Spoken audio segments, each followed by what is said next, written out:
রনি, তুমি কি ওয়ার্ড ফাইলে বাংলাদেশের পতাকাটা অঙ্কন করে দেখাতে পারবে? জি স্যার, পারবো। দেখি, দেখাও তো। জাতীয় পতাকা আঁকানোর জন্য সর্বপ্রথম আমরা যাবো ইনসাল্টে। এইখান থেকে শেপ, এইখান থেকে আমরা সিলেক্ট করব। এটা আমার অনুযায়ী বড় করে নেব। নেওয়ার পরে আবার ইনসাল্ট, শেপ, এইখান থেকে বৃত্তটা নেব।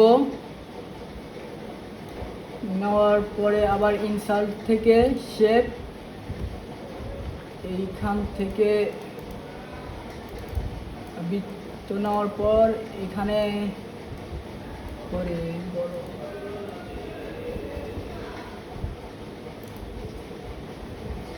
নেব। আবার ইনসার্ট, শেপ, এখান থেকে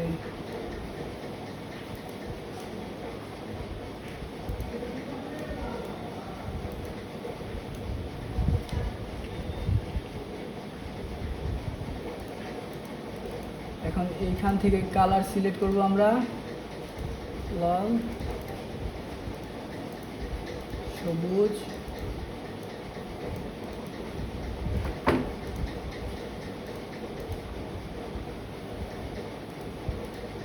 জাতীয় পতাকা।